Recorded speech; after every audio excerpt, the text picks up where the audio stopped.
శ్రోతలందరికీ నమస్కారం. నా పేరు స్వాతి.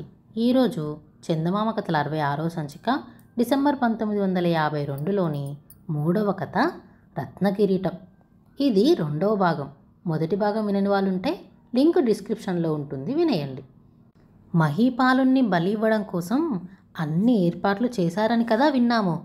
ఆ తర్వాత ఏం జరిగిందంటే, ఆ క్షణంలో ఆగాగు, మహీపాలుని తలపైన ఉన్న రత్నకిరీటం తీయాలి అంటూ కేక వేశాడు కిరాతరాజు.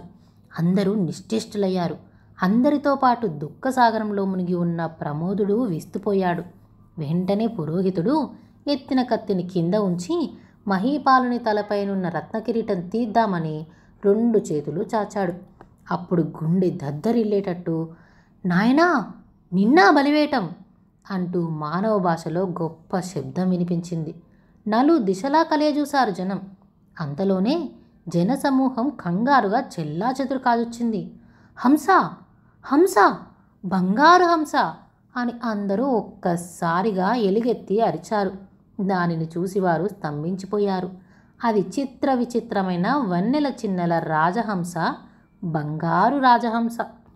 ఇందాక వినబడిన పలుకులు ఈ రాజహంస పలికినవే అని, దాని కంఠస్వరం పెద్దరాణి అయిన గంధర్వకాంత కంఠస్వరమేనని పిల్లవాళ్ళకు కూడా తెలిసిపోయింది.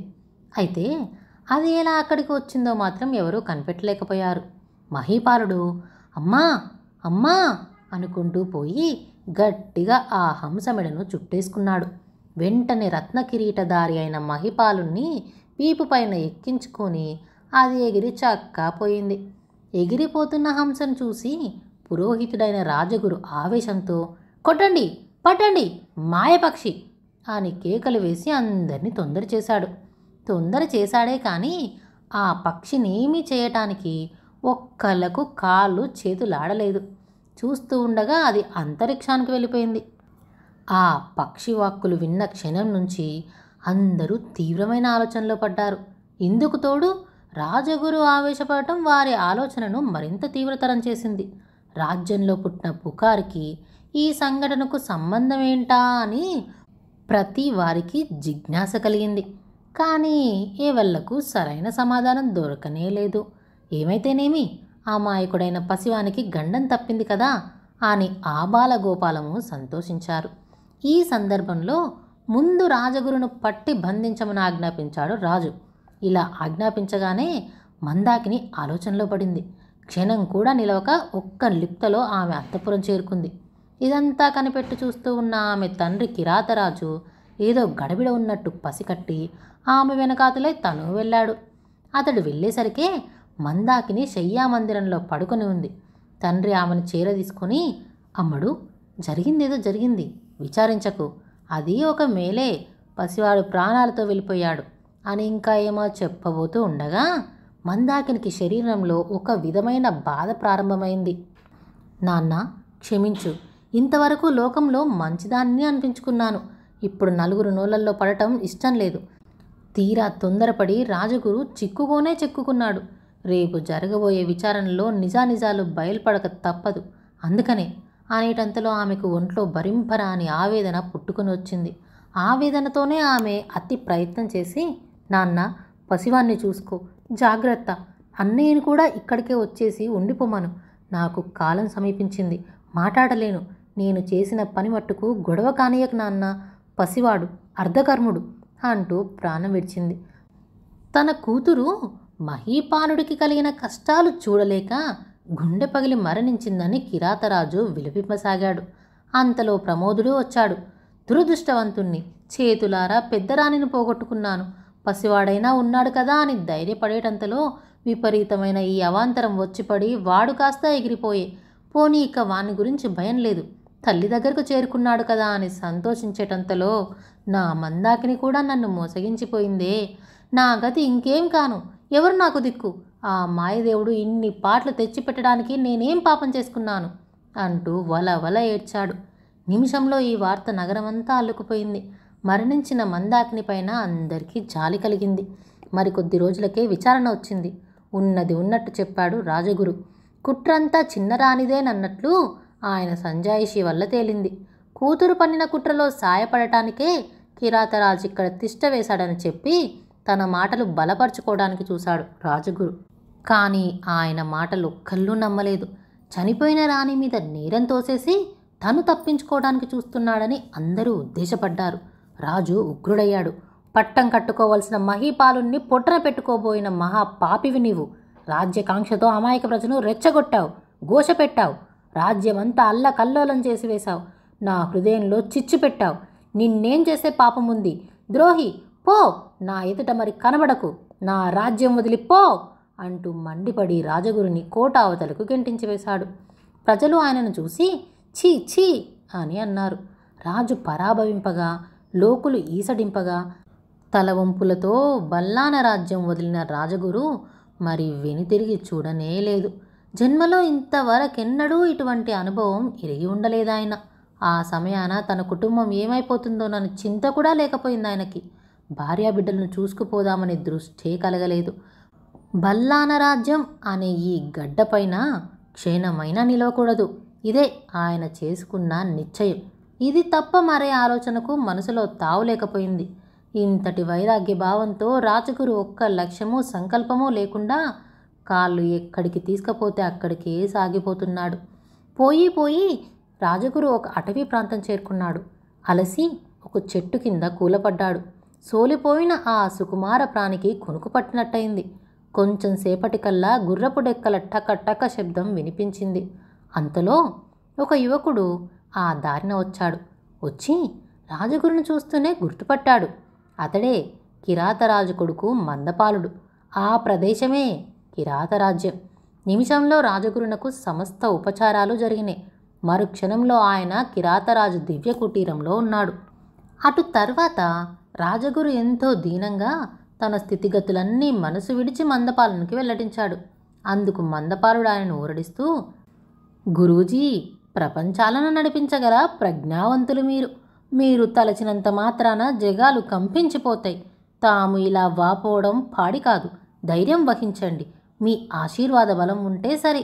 ఇదిగో కత్తి చేత పట్టి చెబుతున్నా, ఏ రోజున మందపాలుడు బల్లాన రాజ్యం సింహాసనం అధిష్ఠిస్తాడో ఆ క్షణమందే మీకు సమస్త సౌఖ్యాలు సమకూరినవని నమ్మండి అంటూ భీషణ ప్రతిజ్ఞ పట్టాడు. ఈ శపథానికి రాజగురు సంతోషించాడు.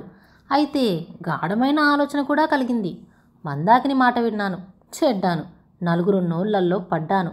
పోతే ఆ కిరాతరాజు నా పట్ల అనుకూలంగా ఉన్నట్లే కనిపిస్తాడు, కానీ పని వచ్చేసరికి తప్పుకొని తటస్థంగా ఉంటున్నాడు. అతని నటన అంతుపట్టకుండా ఉంది. ఉండడమేంటి, అతనికి మనువని మీదనే మమకారం. వానిని విడిచి క్షణం నిలవలేడు. ఇప్పుడు చూడగా ఈ మందపాలనికి రాజ్యకాంక్ష పట్టుకున్న సంగతి స్పష్టమైంది. తోడుగా ఉండి వీనికి బల్లాన రాజ్యం దఖలు పరిస్తే అన్ని విధాలా నాకు మేలేటట్టు తోస్తుంది. పైగా మందాకిని మూలంగా వచ్చిన చెడ్డ పేరు మాసిపోయి ఎప్పటి గౌరవం ఏర్పడవచ్చు. అలా ఏర్పడిన నాడు నా చాకచక్యానికి లోకము మెచ్చుకుంటుంది. పోతే అటు ప్రమోదిని పైన కిరాతరాజు మీద కూడా ఇష్టం వచ్చినట్లు పగ సాధింపవచ్చు. ఇన్ని పనులు ఒక్క మారుగా నెరవేర్టానికి ఇదే చక్కటి అదును. ఈ తరుణం పోనీయకూడదు అంటూ యోచించి, నాయనా, సరే, మన చేతిలో ఏముంది, చేతనైన పని చేసి చూద్దాం లోపం లేకుండా అని అన్నాడు. అటు తర్వాత మంతనాలు సల్పటానికని వారు ఉభయులు రహస్య మందిరానికి వెళ్ళారు. మందాకిని పోయినప్పటి నుంచి వంశం నిలబెట్టేందుకు అర్ధకర్ముడైనా నిలిచి ఉన్నాడు కదా అనే తృప్తితో ప్రమోదుడు పసివానిని ఎంతో అభిమానంతో కనిపెట్టి 1000 కళ్ళల్లో చూసుకుంటూ ఉన్నాడు. త్వరలోనే అర్ధకర్ముడికి పరిణయము, పట్టాభిషేకము కూడా చేసి కొంతలో కొంత మనశ్శాంతి పొందాడు. మరికొద్ది కాలానికే అర్ధకర్ముడికి కుమారుడు కలిగాడు. ఇందుకు రాజ్యంలో అందరూ మితిలేని ఆనందాన్ని పొందారు. శిశువుకి చిత్రబాణుడు అని పేరు పెట్టి అల్లారు ముద్దుగా పెంచుకుంటున్నారు. ఈ విధంగా కష్టాలు గట్టెక్కి మంచి రోజులు వచ్చినాయి కదా అని సంతోషిస్తూ ఉండగా ఒక రోజున ప్రమోదిని ఆస్థానంలోకి ఒక రాయబారి వచ్చాడు. కూడా ఒక లేఖ తీసుకొచ్చాడు. అది సామంతరాజుల్లో ఒకడైన గూర్జర దేశపు రాజు వద్ద నుండి వచ్చిన లేఖ. ఆ లేఖలో బల్లాన రాజ్యమందు రత్న కిరీట ధారణ అనువంశికంగా వస్తున్న ఆచారం.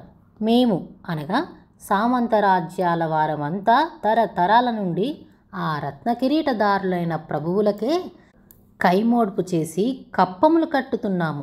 ఈనాడు ఆ రత్న కిరీటం అదృశ్యమైంది. అర్ధకర్ముడు కిరీటం లేని రాజు. పట్టం కట్టుకోని ప్రభువుని మేము ఆమోదించలేము. ప్రభువునే ఆమోదించలేనప్పుడు ఇక కప్పము కట్టేదెట్లా? ఇదే మా తీర్మానం అని ఉంది. కొంచెం స్థిమితపడుతూ ఉన్న ప్రమోదునికి ఈ లేఖ గొడ్డలి పెట్టయింది. ప్రత్యుత్తరం వస్తుందిలే అని చెప్పి ఆ వచ్చిన రాయబారిని పంపించి వేశాడు. తర్వాత వియ్యంకుడైన కిరాతరాజుతో, మామ, మన బల్లాన రాజ్యానికి చెందిన సామంతరాజులు పరమ సాధువులు, సదయ హృదయులున్నో. ఇంతకాలం నుండి లేని ఈ సంఘటన ఇప్పుడెందుకు కలిగింది చెప్పమా అని అంటూ, ఇప్పుడేం చేద్దాం మరి అని సలహా అడిగాడు. అప్పుడు కిరాతరాజు బాగా యోచించి, మనం బదులు రాసి పంపటం కంటే మనిషి వెళ్ళి మాట్లాడటమే మంచిది. ఇప్పుడు సామంతరాజులున్న పరిస్థితిలో ఏ సమయాన ఎలా ఉంటుందో చెప్పలేం కనుక ఉద్యోగస్తుల్ని పంపటానికా వీలు లేదు. పోతే వెళ్ళే రాయబారి పూర్తిగా నమ్మకస్తుడై ఉండాలి. సామంతరాజుల్ని మాటలతో దారికి తీసుకురాగల చతురుడై ఉండాలి అని చెప్పి ఊరుకున్నాడు. ఈ సలహా బాగా నచ్చింది ప్రమోదునికి. మామా, మన మందపాలుడుండగా ఎవరినో వెతుక్కోవటం ఎందుకు, ఉండు అంటూ వెంటనే కబురు చేసి మందపాలుని రప్పించాడు ప్రమోదుడు. పరిస్థితులన్నీ మందపాలునికి తెలియజెప్పి తనకు వచ్చిన ఉత్తరం కూడా చూపించాడు. నీవు వెళ్ళి సామంతరాజులతో నా మాటలుగా ఇలా చెప్పు. ముందు కప్పం కట్టి మరీ మాట్లాడవలసింది. రత్న కిరీట ధారణ కేవలము కుటుంబ విషయమే కానీ రాజకీయాలకు సంబంధించింది కాదు. ఈ నెపం మీద కప్పం కట్టకపోయినట్లయితే అవిధేయతగా పరిగణించవలసి వస్తుంది అంటూ నయాన భయాన మనసుకు నాటేటట్లు చెప్పి వాళ్ళు కప్పం కట్టేటట్టు చేసి వెంటనే తిరిగి రావాల్సింది అని అన్నాడు.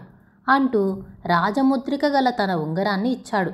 ఇచ్చి ఇలా చెప్పాడు, దారిలో ఆమడకు ఒకటి చొప్పున రాజ విడుదలై ఉంటాయి.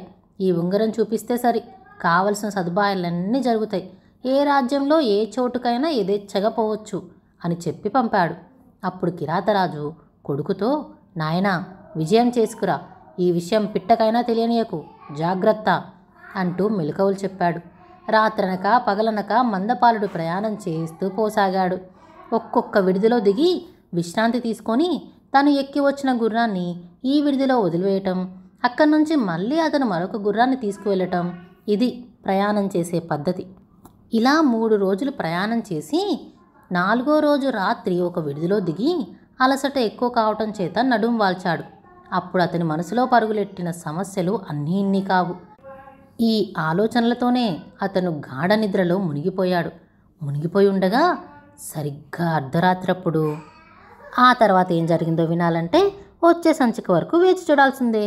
అంతవరకు ఈ ఛానల్ని సబ్స్క్రైబ్ చేసుకోండి.